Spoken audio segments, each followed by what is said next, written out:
నమస్కారం. సిక్కోలో హృదయ స్పందన న్యూస్కి స్వాగతం. నేను మీ సంతోష్. ముందుగా ఈనాటి వార్తల్లోని వివరాలు ఇలా ఉన్నాయి. మహిళలపై హింసకు పాల్పడితే చర్యలు తప్పవని జిల్లా కలెక్టర్ స్వప్నిల్ దినకర్ పొన్కర్ హెచ్చరించారు. అంతర్జాతీయ స్త్రీ హింస నిరోధక దినోత్సవం సందర్భంగా జిల్లా పరిషత్ కార్యాలయం నుండి సంతోషి మాత గుడి వరకు నిర్వహించిన ర్యాలీని జిల్లా జాయింట్ కలెక్టర్ ఫర్మాన్ అహ్మద్ ఖాన్ తో కలిసి ఆయన సోమవారం ప్రారంభించారు. ఈ సందర్భంగా కలెక్టర్ మాట్లాడుతూ అంతర్జాతీయ స్త్రీ హింస నిరోధక కార్యక్రమాలు నెల రోజుల పాటు నిర్వహిస్తామన్నారు. ఈ కార్యక్రమంపై మహిళల్లో అవగాహన కల్పిస్తామన్నారు. వైద్య ఆరోగ్య శాఖ, మహిళా స్త్రీ శిశు సంక్షేమ శాఖ, డిఆర్డిఏ శాఖల సమన్వయంతో ఈ కార్యక్రమం నిర్వహిస్తున్నట్లు చెప్పారు. మహిళలకు సంబంధించి న్యాయ కేంద్రాలు ఉన్నాయని, మహిళా స్త్రీ శిశు సంక్షేమ శాఖ నుండి జీజీహెచ్ లో వన్ స్టాప్ సెంటర్ ఉందని, మహిళలకు సంబంధించి కుటుంబ సమస్యలు ఉంటే న్యాయ సహాయం కోసం వన్ స్టాప్ సెంటర్ ను సద్వినియోగం చేసుకోవాలన్నారు. వన్ స్టాప్ సెంటర్లు మహిళల కోసం ప్రతి చోట ఉన్నట్లు చెప్పారు. ఇవే కాకుండా కౌన్సిలర్లను కూడా అందుబాటులో ఉంచినట్లు పేర్కొన్నారు. కౌన్సిలింగ్ తర్వాత కోర్టులకు వెళ్లి లీగల్ ప్రొసీజర్ ఫాలో అవ్వడం ఉంటాయన్నారు. మండలాల వారీగా, సిడిపిఓ వారీగా మహిళలకు న్యాయ సహాయం అందించనున్నట్లు పేర్కొన్నారు. ప్రతి పిహెచ్సి, సిహెచ్సిల్లో కౌన్సిలర్లు ఉంటారన్నారు. ఈ ర్యాలీ ద్వారా వైద్య ఆరోగ్య, మహిళా స్త్రీ శిశు సంక్షేమం, డిఆర్డిఎల్తో పాటు సచివాలయ సిబ్బంది మహిళల అవగాహన కల్పిస్తామన్నారు. ఎక్కడైనా మహిళలపై గృహహింస లేదా పనిచేసే స్థలాల్లో హింస జరిగితే స్థానిక ఇంటర్ డిపార్ట్మెంట్ కలెక్టరేట్లలో కమిటీలు ఉంటాయని, ఎక్కడైనా మహిళలపై వేధింపులు జరిగినట్లు ఫిర్యాదు చేస్తే విచారణ చేసి చర్యలు తీసుకుంటామని చెప్పారు. అలాగే గవర్నమెంట్ ఆఫ్ ఆంధ్రప్రదేశ్ ఆదేశం మేరకు ఒక జెండర్ బేస్డ్ వైలెన్స్ మీద ఒక ర్యాలీ పెట్టడం జరిగింది. దీంట్లో మరి ముఖ్యంగా ఈడీఆర్డీ అంటే రెవెన్యూ డిపార్ట్మెంట్, ఇది కాకుండా ICDS women and child department, ఇది కాకుండా మనకి ఈ హెల్త్ డిపార్ట్మెంట్ దీనితో తరఫున అందరూ బెనిఫిషరీస్ నుంచి ఈ ర్యాలీ ఈరోజు మొదలు పెట్టడం జరిగింది. ఒక 1 month ప్రోగ్రామ్ ఇది అవేర్నెస్ ప్రోగ్రామ్ మనం ఈరోజు నుంచి స్టార్ట్ చేశాము. మీకు తెలుసు జెండర్ బేస్డ్ వైలెన్స్ ఇది ఒక ఫ్యామిలీ నుంచి స్టార్ట్ అయ్యి లీగల్ లేకపోతే మెడికల్ కాంప్లికేషన్స్ వరకు కూడా రావచ్చు. కాబట్టి అదే ఆన్ ద స్పాట్ అదే స్టాప్ చేయడానికి పరిస్థితి మన దగ్గర అంటే రావాలి. కాబట్టి ఈ ప్రోగ్రామ్ మనం పెట్టాము.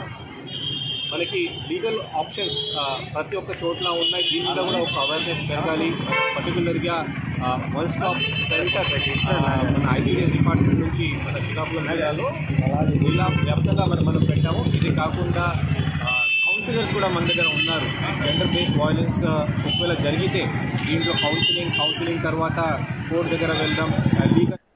ఈ కార్యక్రమంలో జిల్లా వైద్య ఆరోగ్య శాఖ అధికారిని డాక్టర్ బి మీనాక్షి, వెనుకబడిన తరగతుల సంక్షేమ శాఖ జిల్లా అధికారి అనురాధ, మహిళా స్త్రీ శిశు సంక్షేమ శాఖ PD B Shantisri, DRDA PD Kiran Kumar, వైద్య ఆరోగ్య శాఖ, మహిళా స్త్రీ శిశు సంక్షేమ శాఖ, డిఆర్డిఏ సిబ్బంది పెద్ద ఎత్తున పాల్గొన్నారు. శ్రీకాకుళం జిల్లాలో పంచలింగ క్షేత్రాల్లో ఒకటైన జిల్లా కేంద్రం గుడివీధి నాగావళి నదీ తీరాన వెలిసి ఉన్న శ్రీ ఉమారుద్ర కోటేశ్వర స్వామి దేవస్థానం భక్తుల తాకిడితో కనిపించింది. కార్తీక మాసంలోని 4వ సోమవారం కావడంతో శ్రీ ఉమారుద్ర కోటేశ్వర స్వామి వారికి ఆలయ ప్రధాన అర్చకులు ఆరవెల్లి శ్రీరామూర్తి శర్మ పర్యవేక్షణలో అర్చకులు ఆరవెల్లి చంద్రశేఖర్ శర్మ వేకువజామున విశేష అర్చనలు, అభిషేకాలు నిర్వహించారు. అనంతరం స్వామివారిని వివిధ రకాల పూలతో ప్రత్యేక అలంకరణ చేశారు. వేకువజాము 3:30 గంటల నుండి భక్తులకు స్వామివారి దర్శన భాగ్యం కల్పించారు. తొలుత వినాయక స్వామిని దర్శనం చేసుకుని ధ్వజస్తంభం వద్ద మహిళలు పూజలు నిర్వహించి అనంతరం శ్రీ ఉమారుద్ర కోటేశ్వర స్వామి వారిని దర్శనాన్ని చేర్చుకున్నారు. గోత్ర నామాలతో అర్చకులు పూజలు నిర్వహించి స్వామివారి తీర్థ ప్రసాదాలను భక్తులకు అందజేశారు. 50-20 రూపాయల క్యూ లైన్లతో పాటు ఉచిత దర్శన క్యూ లైన్లకు కూడా భక్తులు పోటెత్తారు. ఉదయం పూట ఈ రోజు కొంతమేరకు భక్తులు తాకిడి తక్కువగానే కనిపించింది. ఆ తర్వాత భక్తులు పెద్ద ఎత్తున తరలివచ్చి స్వామివారిని దర్శించుకున్నారు. స్వామివారి నామస్మరణతో ఆలయ ప్రాంగణం అంతా మారుమ్రోగింది. ఈ సందర్భంగా ఆలయ ప్రధాన అర్చకులు ఆరవెల్లి శ్రీరామూర్తి శర్మ మాట్లాడుతూ బలరామ క్షేత్రమైన శ్రీ ఉమారుద్ర కోటేశ్వర స్వామి దేవాలయంలో కార్తీక మాసాన్ని పురస్కరించుకుని ప్రతిరోజు విశేష పూజలు, అర్చనలు నిర్వహిస్తున్నట్లు తెలిపారు. కార్తీక మాసంలో చేసే అన్నదానం మెరుగైన ఫలితాన్ని ఇస్తుందని లయన్స్ క్లబ్ శ్రీకాకుళం సెంట్రల్ సభ్యులు టెక్కం రామ్ గోపాల్ అన్నారు. నగరంలో పలు ముఖ్య కూడలితో పాటు పాత బస్టాండ్, 7 రోడ్ల కూడలి, సూర్యమహల్, రామలక్ష్మణ జంక్షన్ కూడలి, నైట్ షెల్టర్ తదితర ప్రాంతాలలో ఆదివారం సాయంత్రం అల్పాహార వితరణ కార్యక్రమం చేపట్టారు. ఈ సందర్భంగా ఆయన మాట్లాడుతూ జై జవాన్ జై కిసాన్ అని, దేశానికి 2 కళ్ళు వంటి వారిని, జవాన్గా దేశం కోసం విధులు నిర్వర్తిస్తూ ఇక్కడ ఈరోజు సేవలో భాగమవడం హర్షణీయమన్నారు. నిరుపేదలకు ఆహారాన్ని అందించడం ఒక వరమని, అలాంటిది గత 4 సంవత్సరాలుగా వీరు వారానికి ఒకసారి అన్నదానం చేయడం అభినందనీయమన్నారు.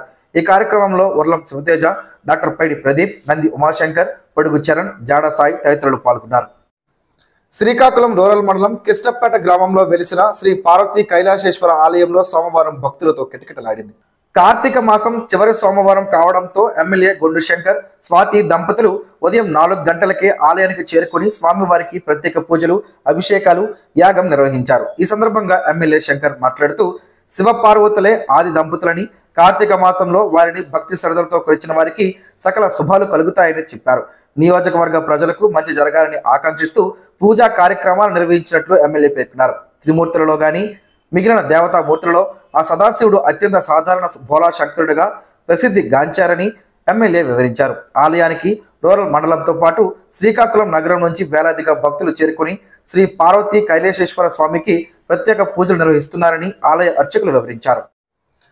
గత దశాబ్ద కాలంగా ప్రస్తుత కేంద్ర పౌర విమానయాన శాఖ మంత్రి, స్థానిక పార్లమెంట్ సభ్యుడు కింజరాపు రామ్మోహన్ నాయుడు చేస్తున్న కృషి నేటికి ఫలించింది. విశాఖ కేంద్రంగా ప్రత్యేక రైల్వే జోన్ ఏర్పాటు చేయాలని ఆయన చేస్తున్న డిమాండ్ కు కేంద్రం ఇటీవల ఆమోదం తెలపడంతో పాటు తాజాగా జోన్ నిర్మాణ పనులకు సంబంధించి టెండర్లకు ఆహ్వానిస్తున్నట్లు రైల్వే శాఖ ప్రకటించింది. దీనికి సంబంధించిన వివరాలను రైల్వే మంత్రి అశ్విన్ వైష్ణవ్ తన సామాజిక మాధ్యమం ఎక్స్ ఖాతాలో వెల్లడించారు. దీనిపై ఉత్తరాంధ్ర జిల్లాల ప్రయాణికులు హర్షం వ్యక్తం చేస్తున్నారు. 2014లో శ్రీకాకుళం పార్లమెంట్ నుంచి తొలిసారి గెలిచిన రామ్మోహన్ నాయుడు తన తొలి ప్రసంగం నుంచే రైల్వే జోన్ పై తన గళం వినిపించారు. 2018 ఏప్రిల్ 17న అధికార పార్టీ ఎంపీగా ఉన్న ప్రజల ఆకాంక్షను వినిపించేలా శ్రీకాకుళం రోడ్ రైల్వే స్టేషన్లో, అనంతరం ఇచ్చాపురంలో దీక్షకు దిగారు. 2019లో రెండోసారి గెలిచిన తరువాత మరింత వేగాన్ని పెంచారు.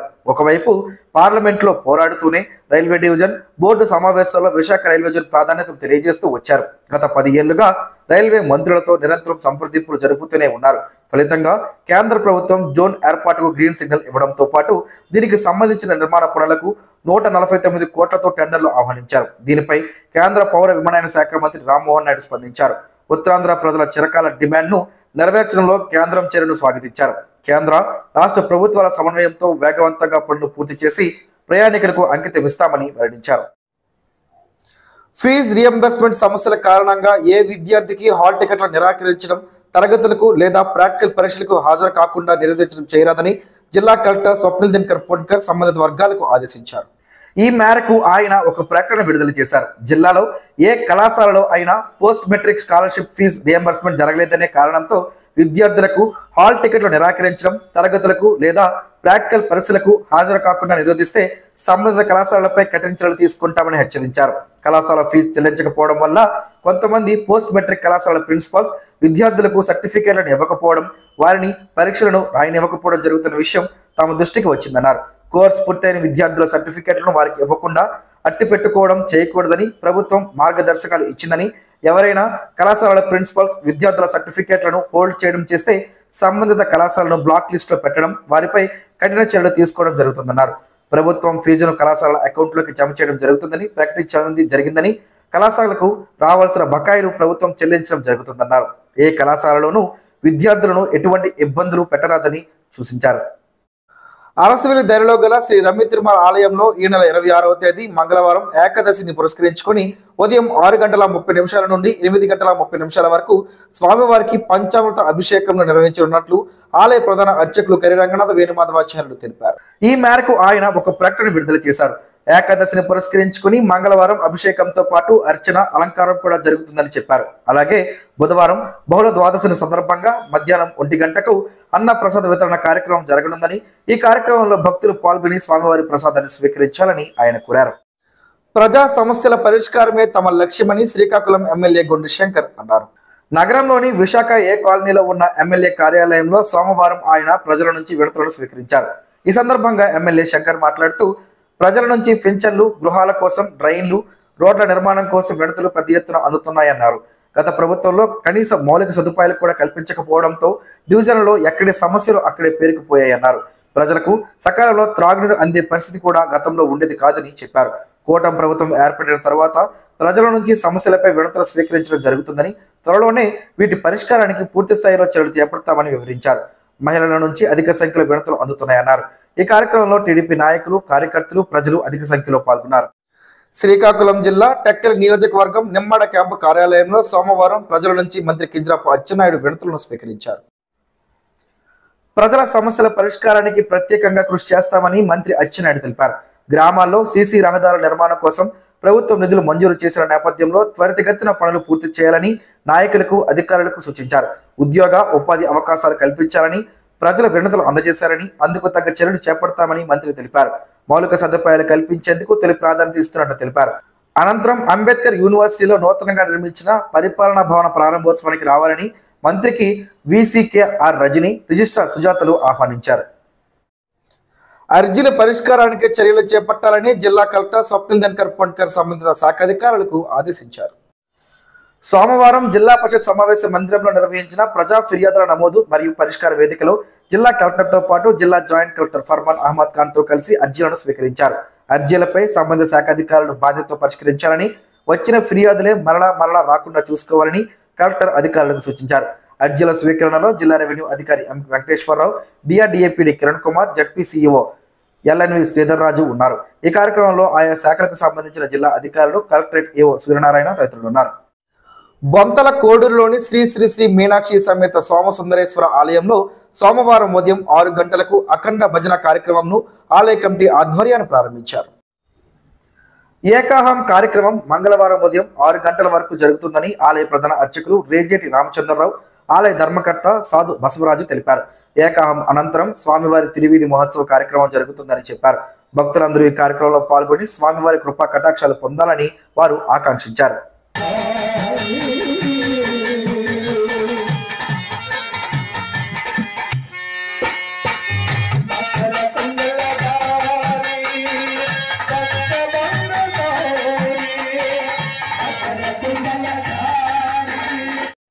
సోంపుతో పలు ఆరోగ్య ప్రయోజనాలు ఉన్నాయని ఆరోగ్య నిపుణులు చెబుతున్నారు. ఆ వివరాలేంటో ఈరోజు ప్రసారమయ్యే ఆరోగ్యమే మహాభాగ్యంలో తెలుసుకుందాం.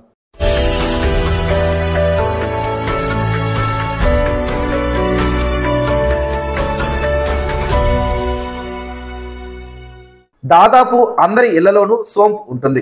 ఇందులో కాల్షియం, ఐరన్, సోడియం, పొటాషియం వంటి అనేక పోషకాలు ఉన్నాయి. ఇది ఆరోగ్యానికి ఎంతో మేలు చేస్తుంది. అనేక రోగాల నుంచి మనల్ని కాపాడుతుంది. సోంపును రోజు తీసుకోవడం వల్ల గుండెకు మేలు జరుగుతుందని ఆరోగ్య నిపుణులు చెబుతున్నారు. ఇందులో ఉండే పొటాషియం శరీరంలోని రక్తపోటును నియంత్రించి గుండెను ఆరోగ్యవంతంగా ఉంచుతుంది. సోంపును తీసుకోవడం వల్ల ఒంటికి చలవ చేస్తుంది. శరీరంలో వేడి తగ్గుతుంది. కంటి చూపునకు కూడా సోంపు మేలు చేస్తుంది.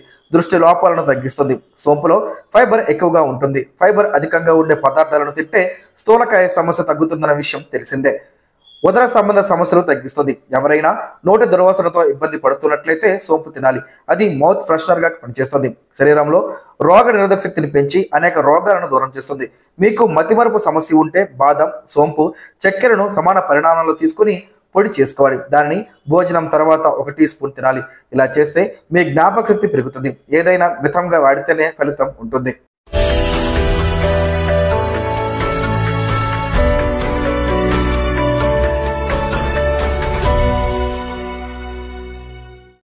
ఈ రోజు వార్తల్లో ఒక మంచి మాటను విందాం, ఆచరిద్దాం. సమాజ శ్రేయస్సును కాంక్షించే మహనీయుల మాటల్లోంచి ఈరోజు. జీవనం గమనం గమ్యం. హైందవుడు అంటే తనకు గాని, కుటుంబానికి గాని, సమాజానికి గాని ఉపయోగమైన పని చేయువాడు. తనకు, కుటుంబానికి, సమాజమునకు, లోకానికి నష్టం చెయ్యనివాడు. తెలివి కంటే మౌనంగా ఉండడం ప్రకృతి సిద్ధం. మౌనం కంటే ఏకాంతంగా ఉండడం ఆత్మసిద్ధం. ఈ అన్నింటినీ త్యాగం చెయ్యడమే పరమాత్మ సిద్ధం. ఓం శ్రీ గాయత్ర్యై నమః. స్పందన ప్రేక్షకుల కోసం స్పందన న్యూస్ ని ఇప్పుడు యూట్యూబ్ లో అందుబాటులో ఉంచడమైంది. SDV స్పేస్ స్పందన అని టైప్ చేసి వీక్షకులు తమ అనుకూలమైన సమయంలో న్యూస్ ని వీక్షించగలరు. ఈ వార్తలు ఇంతటితో సమాప్తం. మరలా ప్రసారం అయ్యే స్పందన న్యూస్ లో కలుసుకుందాం. అంతవరకు సెలవు. నమస్కారం. మీ మాటే మా బాట.